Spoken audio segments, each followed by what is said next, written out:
So the second phase of the first stage of labour is called the active phase, sometimes also called established labour. So it's now that you would be dilated from completely closed to 3 or 4 centimetres dilated.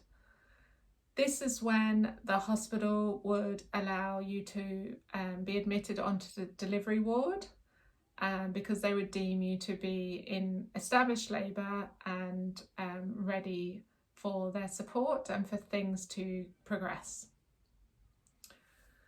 So the characteristics of active labour are that your contractions are in a pattern, that they are predictable. So if you're planning a hospital birth, you're likely to have started tracking, or your birth partner, tracking your contractions on an app or writing them down on pen and paper. And when you start to see that they're forming this distinct pattern, that's when you might call the hospital to update them on your progress. So a hospital would want to see 1 contraction every 3 to 5 minutes for a sustained period of time, maybe up to half an hour. So they can be confident that when you arrive at hospital that you are in established labour. You will start to need more support and tools during your contractions now, and you're likely to start to switch off from your surroundings a little bit more. You'll start to avoid eye contact, maybe even closing your eyes, and you'll want to find that private, dark space in which to continue your labour progress.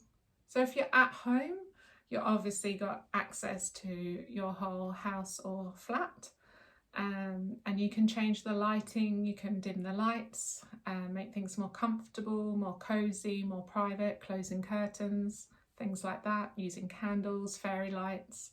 It's very easy to create a really supportive, private birthing space at home.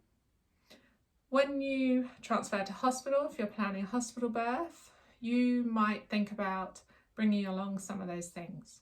So you can pack these ahead of time, battery candles, fairy lights with batteries, a soft throw or blanket, cushions of your own.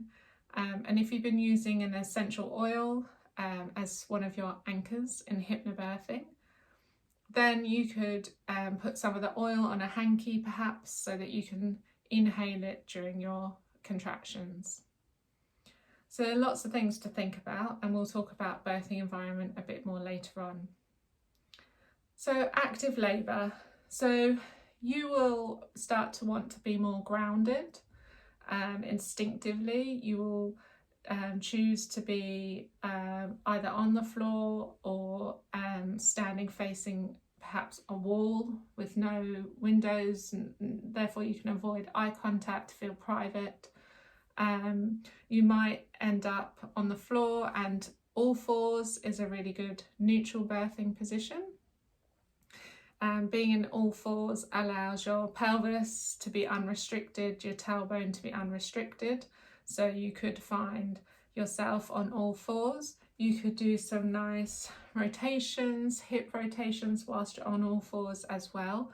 Rotation movements really encourage dilation of the cervix. Or you could be kneeling on the end of the bed or on the hospital bed with the back, the head end of the bed raised, so that you can lean on that for support. So you'll want to be more grounded, you'll want to find more private space, you want to feel unobserved, and you'll want to feel safe. All these things help your oxytocin hormone to flow for efficient contractions, for efficient labour. And it's a really good time now to practice your breathing techniques, such as the calming breath, if that's still supporting you, and to listen to hypnobirthing tracks or just the background music of the hypnobirthing tracks as your anchor.